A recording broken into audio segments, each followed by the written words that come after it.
Shalom. Shalom. Mari kita memuji Tuhan hari ini. Saudara yang undang Tuhan kali ini. Mari kita angkat pujian. Ajar Tuhan kita.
sebentar kita akan mendengarkan firman Tuhan.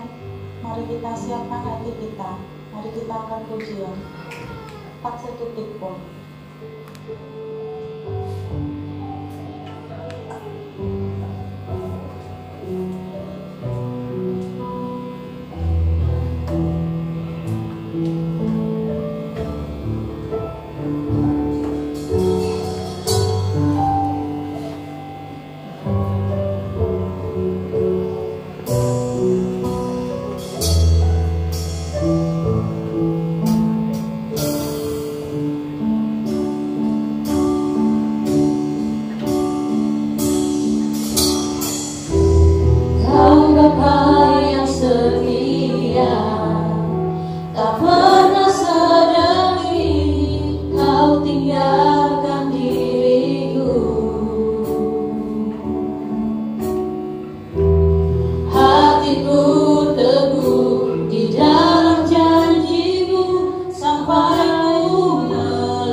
apa yang kami rasakan ya Tuhan.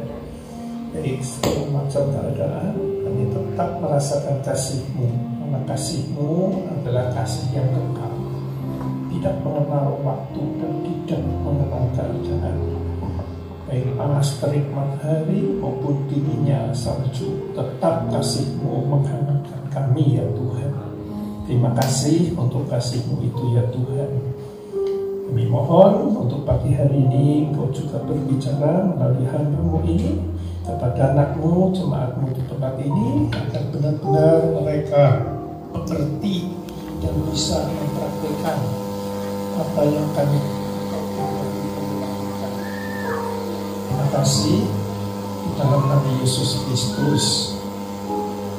Mohon terus menyertai, membimbing, menuntun kami dalam kebenaran firman-Mu pagi hari ini, dan kami membuka hati dan telinga kami untuk mendengarkan firman dalam nama Yesus Kristus. Yang siap menerima firman Tuhan, merenungkannya dan mempraktikkannya, katakan amin. Ya, silakan duduk saudaraku. Shalom saudaraku.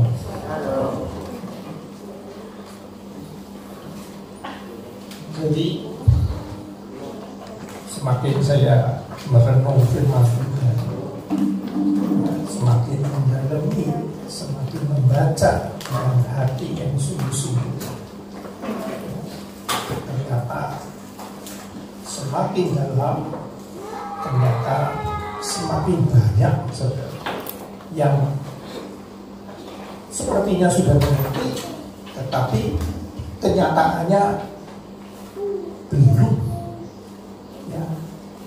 menjalankan apa yang kita ngertiin tersebut.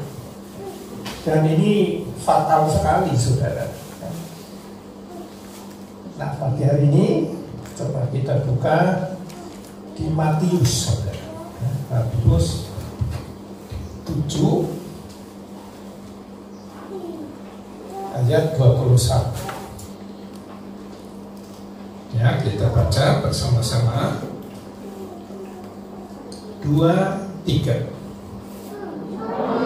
Setiap orang yang berseru kepadaku, Tuhan, Tuhan, akan masuk ke dalam kerajaan surga, melainkan dia yang melakukan kehendak Bapa-Ku yang di surga. Ya, saya ulangi, perhatikan. Ayat ini dari dulu saudara selalu mengiang ke saya. Ini orang sudah hebat sekali begini. Hamba Tuhan ini ya, bukan sembarangan orang ini, sudah melakukan banyak mujizat dan sebagainya. Ternyata disebutkan ini, ya, aku tidak mengenal engkau. Ya, disebutkan bukan setiap orang yang berseru kepadaku, Tuhan, Tuhan, akan masuk ke dalam kerajaan surga, melainkan dia yang melakukan kehendak Bapa-Ku yang di surga. Pada hari terakhir banyak orang akan berseru kepadaku, Tuhan, Tuhan, bukankah kami bernubuat demi nama-Mu dan mengusir setan demi nama-Mu dan mengadakan banyak mukjizat demi nama-Mu? Pada waktu itulah aku akan berterus terang kepada mereka dan berkata, aku tidak pernah mengenal engkau. Maaf, aku tidak pernah mengenal kamu. Enyahlah daripadaku, kamu sekalian pembuat kejahatan. Nah, ini sebetulnya kalau dari sudut manusia saudara, atau organisasi kegerejaan, ini orang dahsyat sekali saudara. Ya, bernubuat demi nama Tuhan, melakukan mukjizat dan sebagainya, dan Tuhan tidak menyangka. Berarti apa yang dia lakukan Tuhan membenarkan, itu memang benar. Tetapi tindakan tersebut bagi Tuhan tidak berkenan, ya, malah disebutkan sebagai pembuat kejahatan. Nah, ini perlu kita pelajari lebih dalam saudara, ya. Dan ternyata ini menjadi anak Tuhan banyak yang salah pengertian saudara, ya. Salah pengertiannya apa? Ya. Dikiranya saudara sudah percaya menjadi baik semua saudara. Padahal percaya kepada kuasa kebangkitan Kristus, kematian, dan percaya kepada penebusan dengan kematian Kristus dan kebangkitannya, di mana Dia ada di dalam kita, itu memang harus percaya. Itu baru awalnya, saudara. Modalnya itulah kira-kira. Kelanjutannya inilah yang Tuhan kehendaki kita praktekkan dalam kehidupan kita sehari-hari. Bahwa penebusan dan kebangkitan Kristus dan ada di dalam kita, itu semua karya Kristus. Kita hanya terima, percaya, amin, aku bersyukur ya, dosaku telah ditebus dan Engkau ada di dalam aku ada di dalam Engkau. Ada persekutuan ilahi yang tidak bisa digoyahkan dengan apapun. Nah, ini kita memang harus bersyukur, berterima kasih, mantap aku anak Allah, amin. Tetapi sebetulnya itu baru suatu awal, saudara, bukan suatu tujuan akhir ya. Itu baru suatu awal. Tujuan akhirnya adalah agar supaya yang Tuhan berikan, yang ada di dalam kita, yaitu rohnya Dia itu bisa terwujudkan melalui kita kepada kehidupan yang nyata di dalam dunia ini. Itu tujuan Tuhan. Gampangnya ini ginilah, Tuhan mempunyai tujuan yang utama ya, di samping menyelamatkan kita dan sebagainya, itu adalah Dia ingin melanjutkan kehidupannya ya, di muka bumi ini, untuk supaya semua orang yang mendengar firman-Nya ya, menjadi percaya kepada Dia, dan selanjutnya menjadi kesaksian, menjadi saksinya, dan seterusnya dan seterusnya.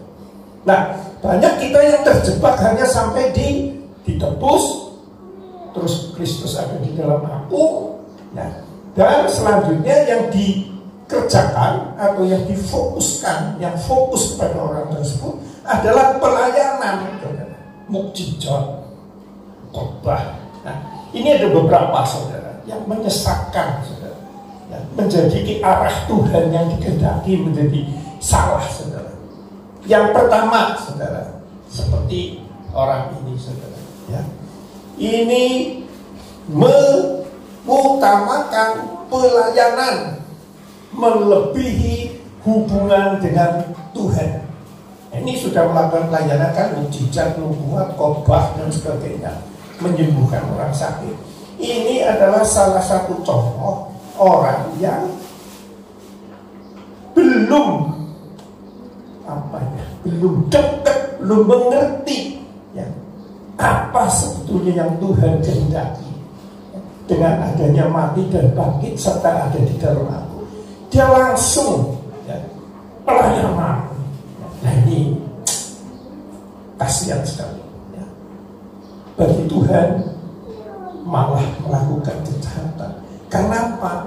Orang ini tidak melakukan apa yang dikehendaki. Bagi gereja ini pelayanan penting sekali, betul saudara.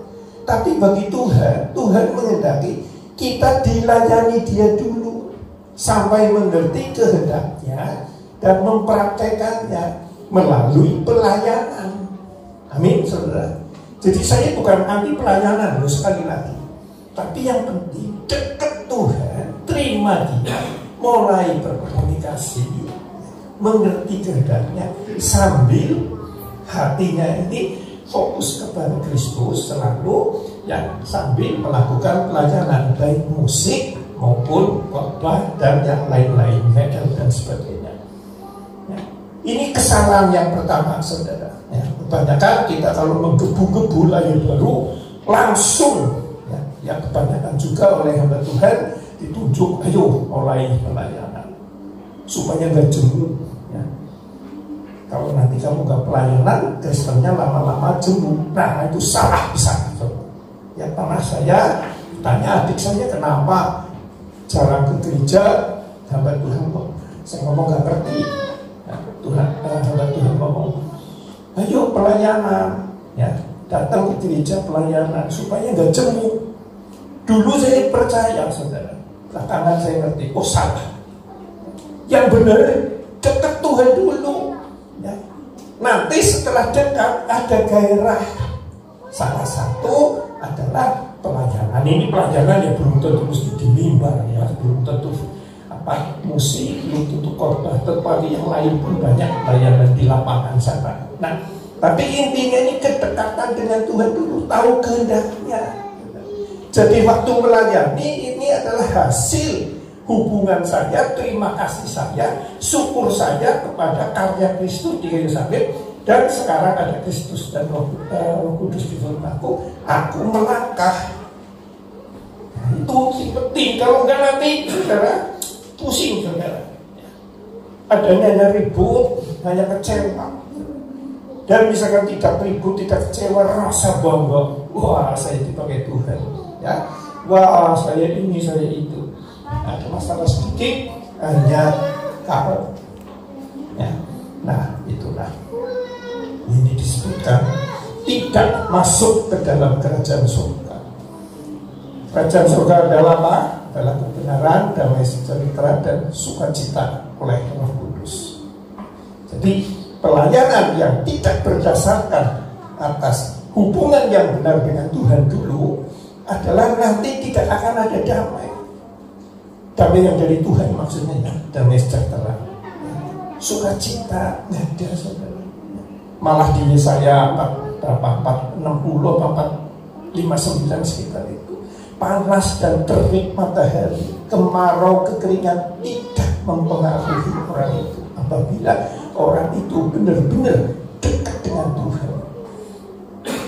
Maksudnya walaupun dicerca, dikritik, ya, tidak dijawab lagi dan sebagainya, tenang saja, ya, tidak ada apapun yang bisa menggoyahkan hubungan yang benar dengan Tuhan. Tapi kalau kita salah, kita akan menjadi anak Tuhan yang jatuh bangun dan di hadapan Tuhan tidak berkenan. Kasihan. Nah, kalau anak Tuhan seperti itu, sebagai hamba Tuhan, kalau tidak melakukan seperti itu, berarti dia nabi palsu. Ini jauh atasnya, ya. Dari buahnya lah engkau akan tahu, ya. Buah roh atau kedagingan. Kalau kedagingan hasilnya itu adalah nabi palsu.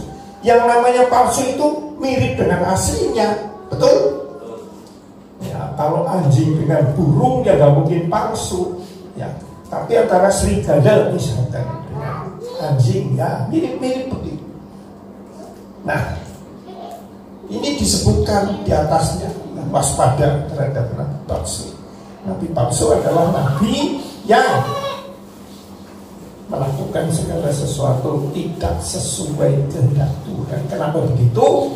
Karena nabi tersebut tidak punya hubungan yang benar. Memang rasanya intim. Dia pagi doa jam 12 malam mungkin bangun, ya, jam 2, jam 3. Tapi doanya doa yang bagaimana? Ya. Kalau doanya untuk diri sendiri, supaya jemaatnya banyak, itu nggak salah. Tapi supaya aku jadi bangga, gerejaku menjadi besar, aku dihargai, itu yang salah. Ya. Untuk jiwa-jiwa bertobat, benar sekali. Apa di dalam hatimu, itulah yang bagi Tuhan menentukan sekali. Yang diucapkan benar, berdoa tiap pagi supaya banyak jiwa-jiwa diselamatkan, datang ke gereja ini. Dalamnya itu apa? Nah, kalau memang murni, baik. Tapi kalau hubungan dengan Tuhan belum benar, tidak mungkin murni. Pasti ada unsur diri sendiri. Kembali untuk kebanggaan, untuk kenikmatan sendiri. Ya, jadi itulah yang pertama, saudara perhatikan, ya. Hubungan dengan Tuhan adalah nomor satu. Hubungan yang dimaksud Tuhan adalah hubungan yang saling mengikat dan saling memberi, saling menerima. Nah, di situ nanti akan menghasilkan ketaatan dan dengan sukacita akan melakukan kehendak Tuhan. Dan tidak ada apapun yang bisa menggoyahkan hubungan kita dengan Tuhan, ya.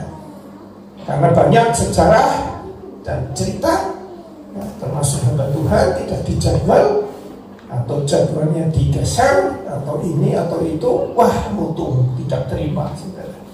Mungkin di depan pendetanya terima, tapi di belakang gak terima. Itu jelas pelayan Tuhan itu belum benar hatinya, ya, dia depan Tuhan. Atau saudara, dulu sering dipanggil sana sini khotbah keluar kota, ya, mungkin keliling dunia, mungkin itu untuk keluar pulau. Adanya COVID sekarang sepi order. Kalau dekat dagang itu sepi order, menjadi rohaninya turun. Berarti hamba Tuhan itu bukan hambanya, tetapi sebetulnya dia sedang menikmati kebanggaannya sebagai pembicara atau sebagai pemusik itu WL yang dipanggil ke sana kemari. Itu pun berarti belum benar. Fokus hati belum benar. Ya, ini banyak sekali kasus-kasus seperti ini. Jadi kerajaan Allah tidak bisa masuk ke dalam kerajaan surga. Itu yang pertama. Itu jebakan pelayanan. Jebakan pelayanan. Yang kedua, ini sebenarnya banyak, cuma karena waktu ya, jadi kita bagi 3 saja yang paling utama. Dari dasar pengalaman, ya, yang pertama tadi pelayanan. Kedua, perasaan kasih kepada Tuhan yang bukan kasih ilahi.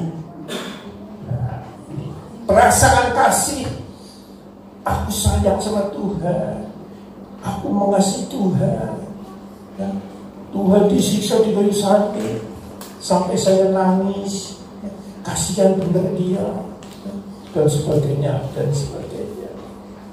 Kasih perasaan saja. Nah, bagi Tuhan, bagi kekristenan yang sejati, kasih itu adalah kasih yang melangkah. Buktinya di mana? Buktinya di Yohanes 3 ayat 16.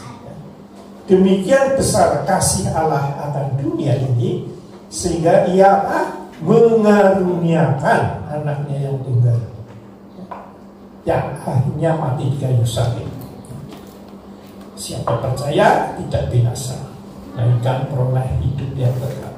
Jadi kasih Bapa kepada manusia dinyatakan lewat tindakannya dia mengutus Yesus Kristus mati di kayu salib untuk menebus dosa dan melepaskan kita dari hukuman kekal. Dan selanjutnya itu bangkit dari kematian ada di dalam kita untuk supaya kita bisa mampu melakukan atau taat dengan sukacita apa yang dia kehendaki kita lakukan. Itu kasih yang dari Bapa, kasih kekal seperti itu. Nah, kita sering salah, saudara. Dikiranya kalau dengerin lihat film itu dulu yang Yesus disalib itu passion apa segala itu, dulu saya nangis, saudara, benar. Pertama di gereja Romo itu, pertama muncul itu ditayangkan, nangisnya melihat dipecut itu, disiksa gitu, kasihan benar, nangis. Tuhan mau silakan nangis, tapi arah saya bukan ke situ, bukan ke situ. Saya mengasihi lewat tindakanku, mau seperti itu. Jangan seperti itunya, disiksanya yang menjadi kamu nangis, yang menjadi kamu mengasihi aku. Tetapi kamu seperti aku, melangkah sesuai apa yang aku kehendaki dengan segala konsekuensinya. Nah, jadi janganlah kita salah. Yang namanya mengasihi Tuhan itu bukan karena perasaan, walaupun dia ikut juga ada, tetapi yang penting adalah ketaatan dengan sukacita, karena aku telah ditebus. Demikian luar biasa kasihnya itu, dan aku percaya dia, maka Roh Kudus akan di dalam aku, dan dia adalah kasih itu sendiri, maka aku pun sudah mendapat kasihnya. Tinggal sekarang aku mewujudkan kasih itu kepada lingkungan sekitar kita, mewujudkan, melangkah. Makanya disebutkan iman tanpa perbuatan adalah mati. Jadi yang penting ada perbuatan mewujudkan kasih tersebut lewat tindakan di atau kepada lingkungan di mana kita berada.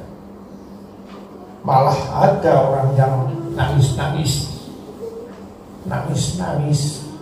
ya doa sama Tuhan jadi nangis-nangis. Ternyata nangisnya karena lagi masalah dengan suaminya atau sedang masalah ekonomi. Nangis-nangis itu lebih konyol lagi, saudara. Memang boleh laporan ke Tuhan, tapi itu belum kasih kepada, bukan kasih kepada Tuhan, bukan. Kasih kepada Tuhan adalah kasih yang menerima karya Kristus. Demikian besar kasihnya kepadaku, kepada dunia dan kepadaku. Wah, aku bersyukur. Aku sekarang mendapatkan Engkau, dan di dalam Engkau itulah kasihku berada, karena Engkau adalah kasih. Dan sekarang aku wujudkan. Jadi kemanapun kita melangkah, fondasinya tetap kasih, karena ada Kristus di dalam kita.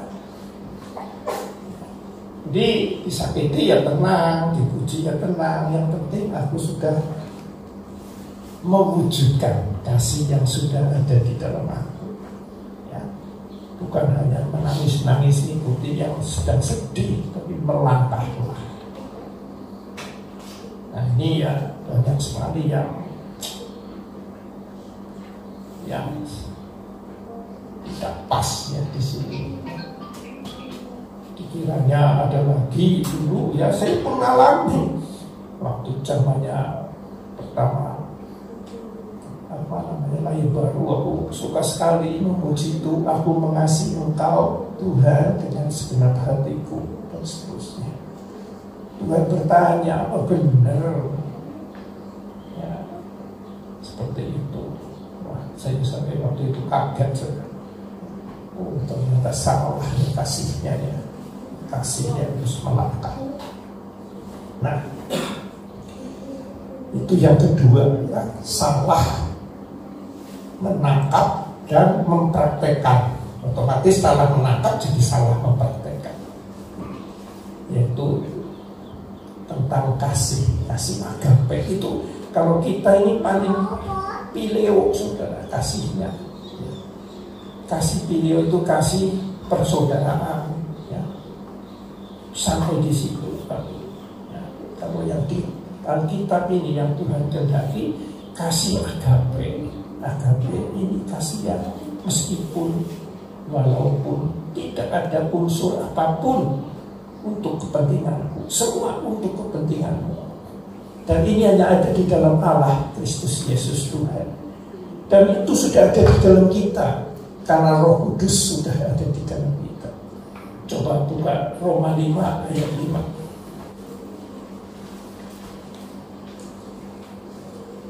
Ya, kita baca 2, 3.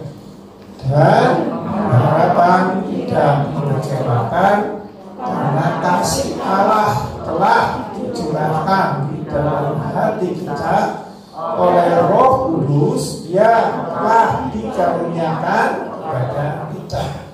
Kasih Allah telah dicurahkan kepada kita, belum? Sudah terima, saudara? Saat kapan menerima kasih Allah? Yo, kapan menerima kasih Allah? Yo, baca yang benar.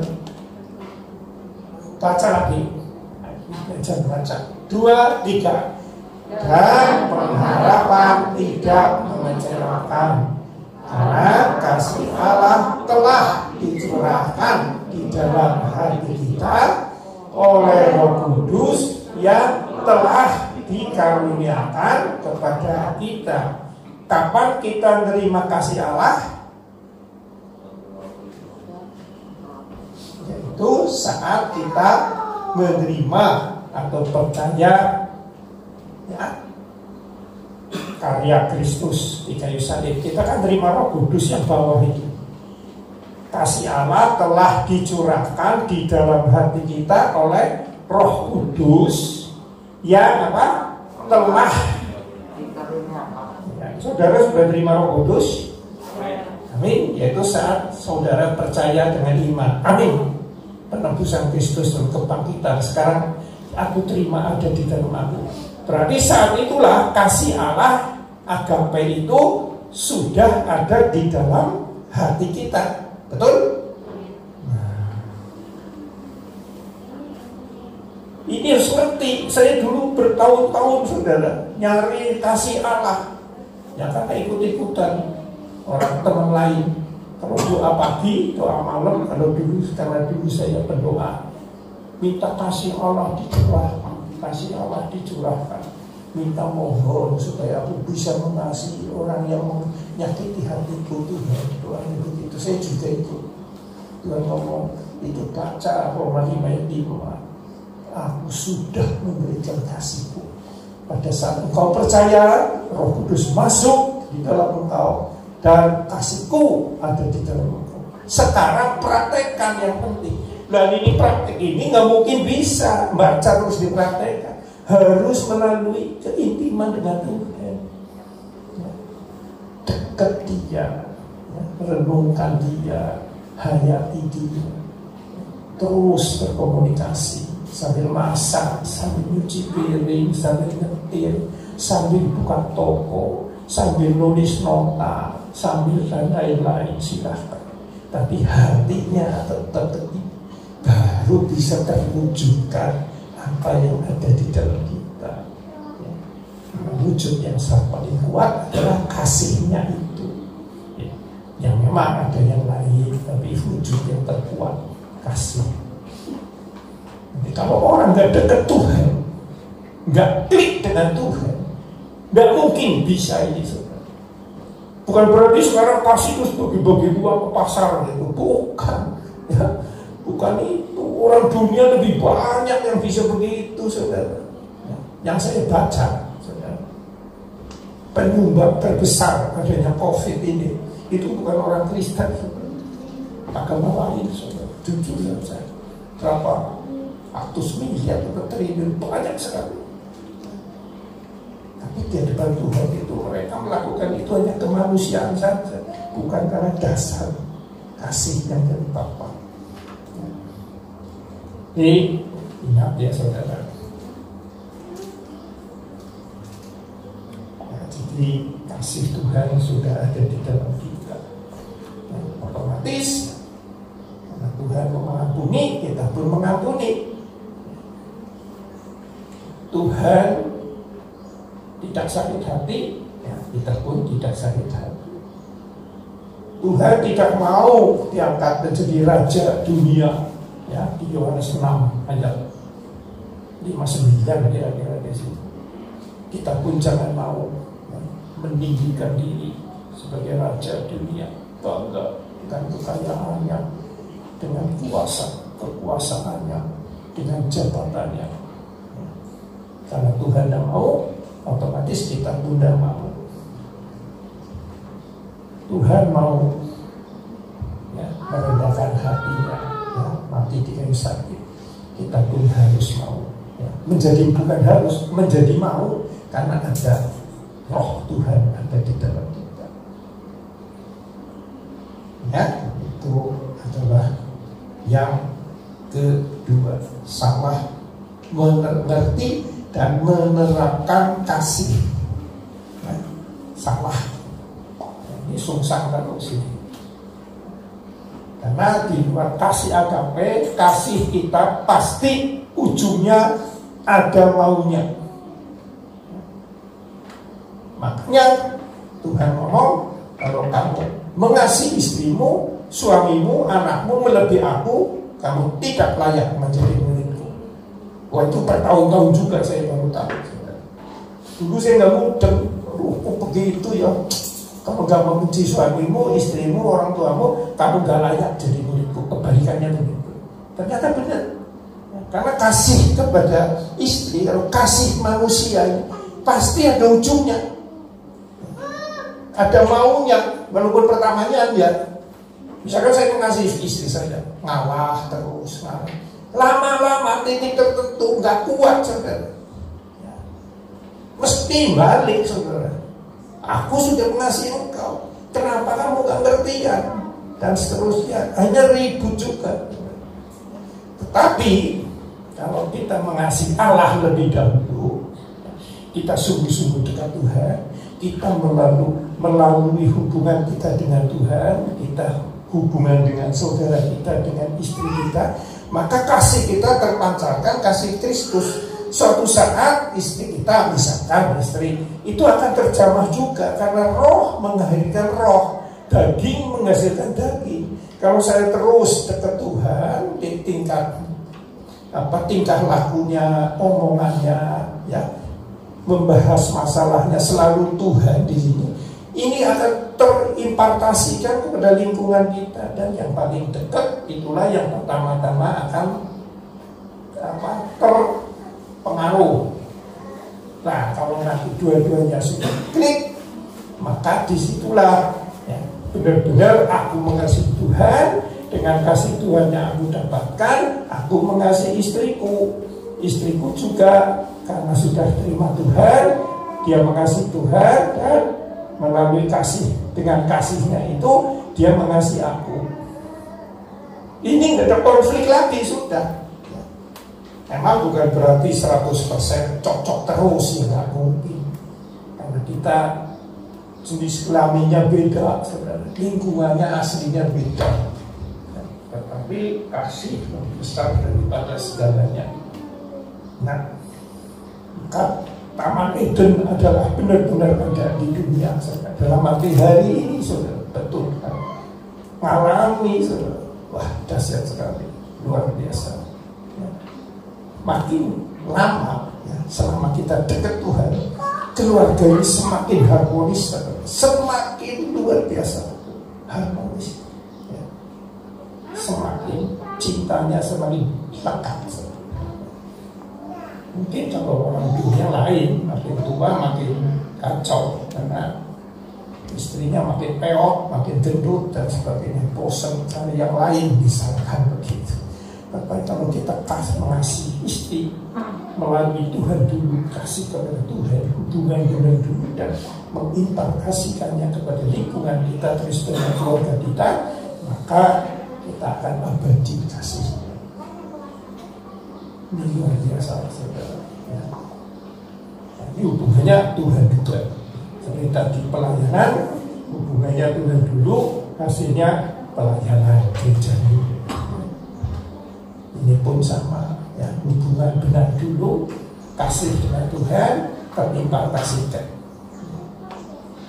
Kalau kasih kita salah, keluarga kita juga akan ada itu. Dan yang terakhir, saudara,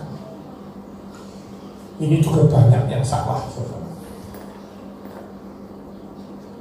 Dikira baca, ya, ini baca firman ini tiap pagi, satu pasal atau satu ayat, ya, pasal atau 2 pasal, terus beruntun sampai habis 10 kali mungkin atau 20 kali.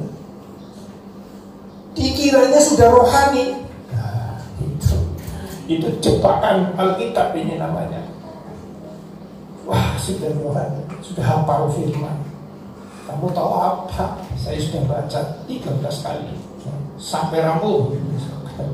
Sudah hafal ayatnya, ngerti Tuhan siapa, ngerti ini itu di mana tempatnya, rasanya bangga, sudah berpuasa, sudah nyembah sampai pagi, dan seterusnya, rasanya sudah rohani. Ya, yang lain belum seperti saya. Nah, ini ada lagi yang dahsyat, sudah dapat rema dari Tuhan. Tuhan langsung bicara ke saya. Wah, bangga banget. Ya gak salah, senang ya, tapi wah, cukuplah. Aku berarti dekat ya, Tuhan sayang saya. Hanya sampai di situ. Ya, padahal itu baru informasi, belum menjadi bagiannya. maka saat menghadapi hidup dia akan jatuh bangun terus. Jadi ini jebakan Alkitab. Nah, Alkitabnya sudah jebak, orangnya yang terjebak sendiri. Rasanya sudah mantap. Padahal yang benar ini adalah Alkitab, adalah surat pernyataan kasih Tuhan. Intinya begitu. Ya, jadi kita punya hubungan yang benar dulu. Aku terima kasih Tuhan. Aku ingin memperdalam ya, siapa engkau, apa yang kau kehendaki, ya, apa yang kau kehendaki pada diriku dan seterusnya. Maka aku baca surat ini, buku ini. Jadi dasarnya adalah karena kita menanggapi dan menerima kasih Tuhan yang dinyatakan dengan salib Kristus. Bacanya ini dengan hati jadinya. Jangan hanya baca dibaca ini kayak baca kisah Kopingho atau zaman dulu cerita silat dan KL. Nggak bunyi, bisa lupa. Ini dulu pernah baca belum ya, ini ngomongnya apa, nggak ngerti apa-apa. Dan harus ngerti ini pembagiannya antara perjanjian lama sampai Maliaki, terus Matius sampai Yohanes, ya itu waktu Yesus hidup.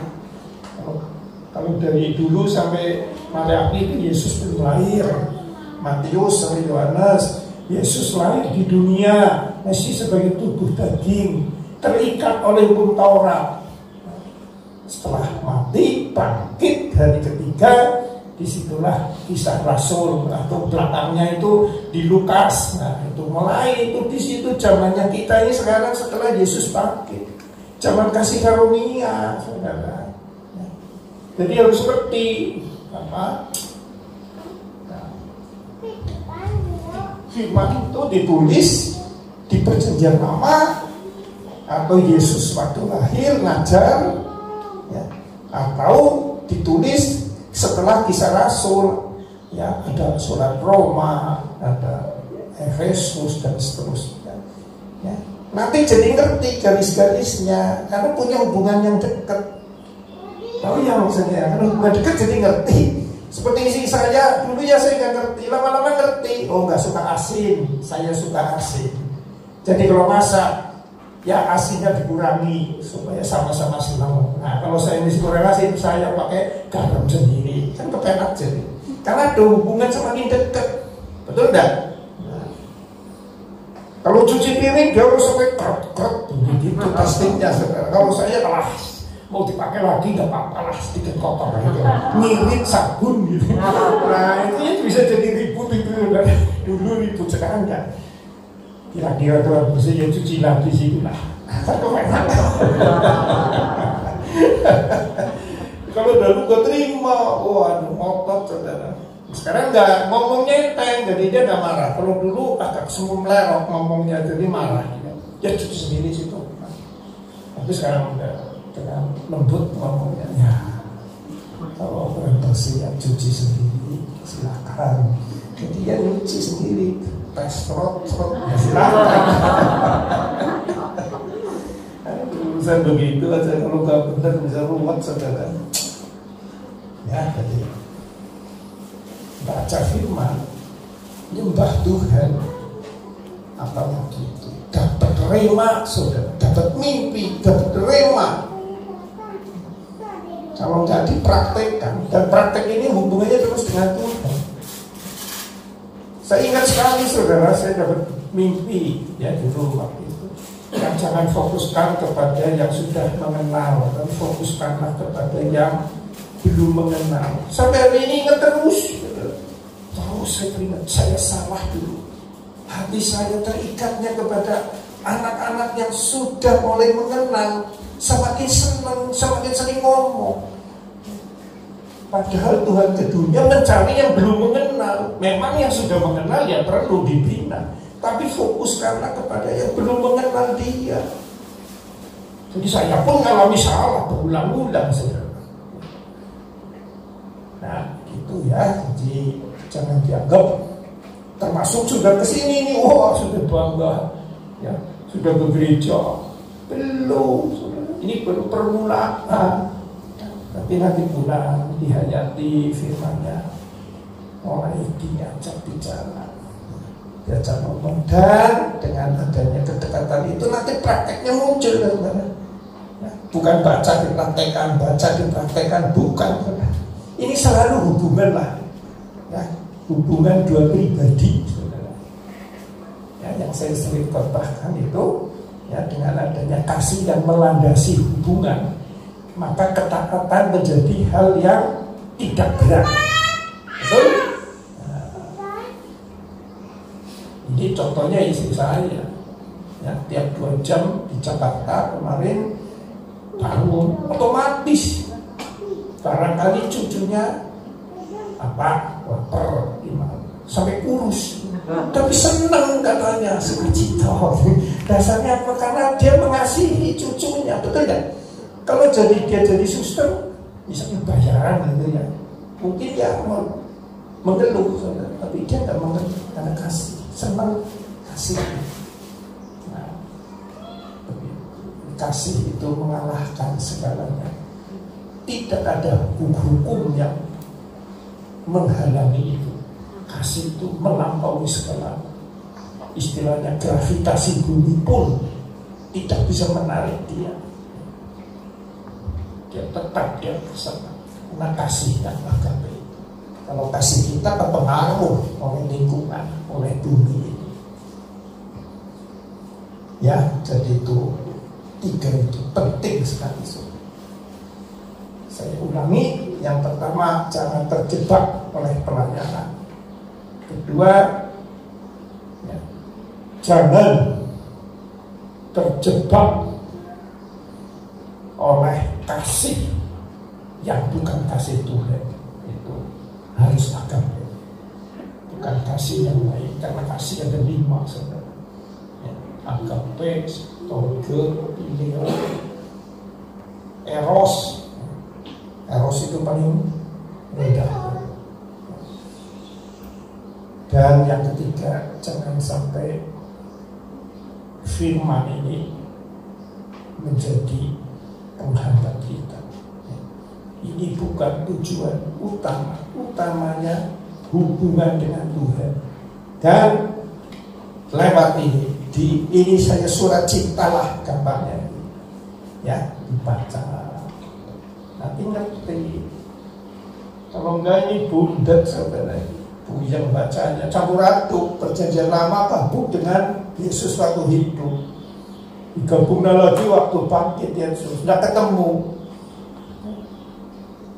Saya sekarang mau tanya ke saudara, hukum waktu Yesus di dunia kan ditanya oleh orang Farisi dan ahli Taurat. Hukum yang utama itu apa? Ingat saudara? Apa itu? Kasihilah Tuhan Allahmu dan seterusnya, betul kan? Sampai hari ini sering nggak kita menyebutkan itu? Ya, orang Kristen sering menyebutkan harus mengasihi Tuhan. Padahal yang mengucapkan itu memang Yesus, tetapi menjawab pengertian dari orang Farisi. Zaman itu kan hidup di zaman Farisi. Bisa dia dipraktekkan? Tidak ada yang bisa.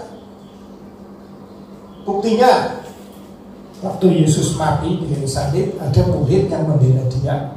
Kasihnya dengan kasih itu gak ada kan? Bubar semua. Gak ada yang bisa. Sebelum Yesus mati dan bangkit ada di dalam kita, gak ada yang orang mati demi Yesus itu gak ada yang bisa. Dengan mati yang dimaksud Tuhan ya. Itu gak ada yang bisa.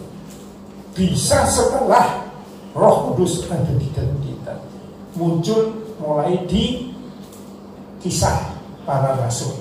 Pada mati disalib, mati digorok, mati dibunuh dan sebagainya demi nama Yesus. Mereka dengan sukacita dibakar dan sebagainya, termasuk para rasul. Bisa setelah Roh Kudus ada di dalam kita. Kita pun sekarang bisa. Hanya zamannya sekarang lain. Kalau zaman dulu waktu masih terlalu sebetulnya di Cina ya, di daerah-daerah lain itu banyak yang seperti itu. Jadi itu yang perlu kita perhatikan ya saudara. Bukan berarti kita manggil Tuhan yang semua masuk kerajaan surga.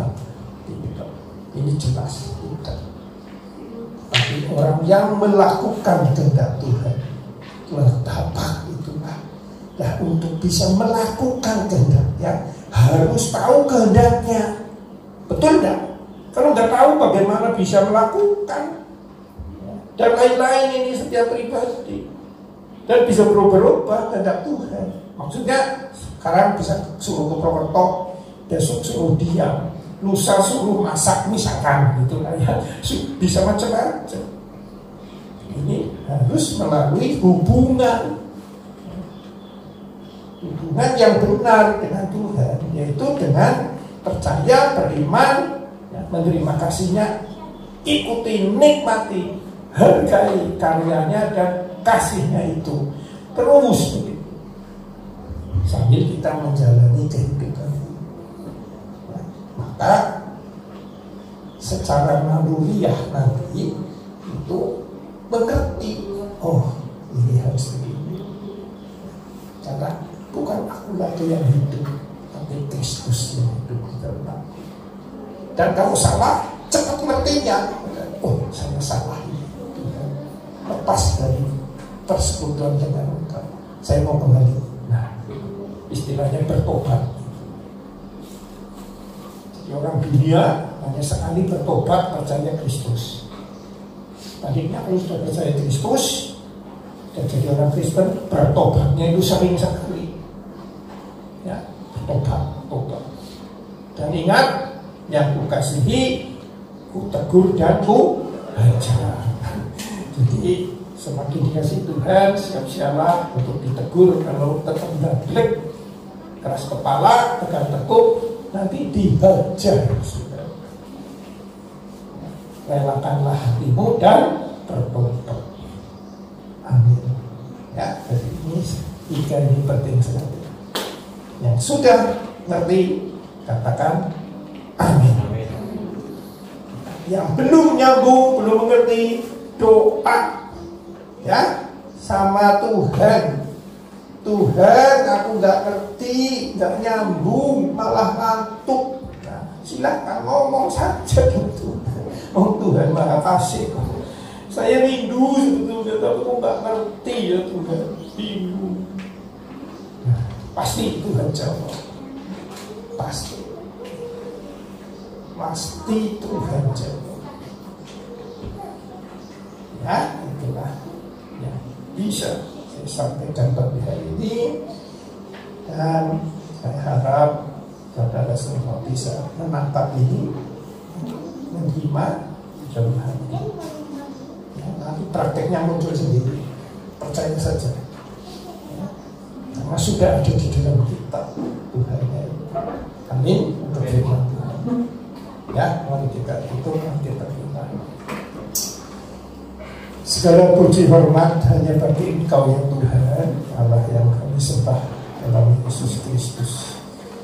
Demikian mengasihi kami Engkau ya Tuhan, dengan rela mati di kayu salib. Itulah wujud kasih-Mu, itu kasih yang kekal, diwujudkan oleh kematian dan kebangkitan. Dan sekarang Engkau ada di dalam aku. Itulah sebetulnya inti daripada pesan-Mu kepada kami ya Tuhan.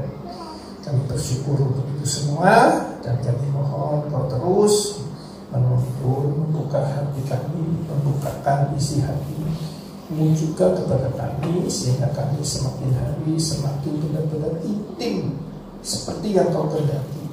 Bukan intim yang kami maksud seperti biasanya sebagai manusia, tapi keintiman yang kekal dengan Engkau ya Tuhan. Terima kasih Bapa untuk itu semua. Berbicaralah lebih lanjut kepada anak-Mu dan juga kepada Mu sendiri. Ada hal-hal yang tidak berkenan, mohon Roh Kudus mengoreksi kami, dan kami percaya Engkau akan terus menuntut pengertian mengucapkan rahasia pribadimu melalui firman-Mu, Alkitab maupun melalui mimpi, melalui rema apapun ya Tuhan. Kami bersyukur, terima kasih untuk itu semua.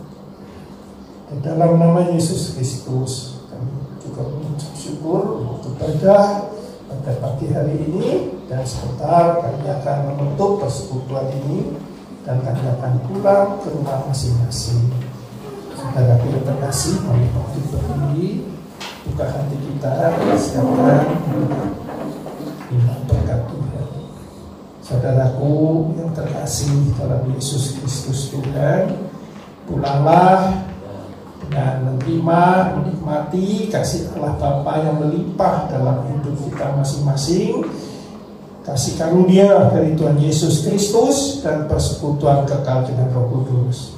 Di dalam nama Tuhan Yesus Kristus yang telah menerima berkat kasih dan terus-menerus menikmatinya, katakan amin.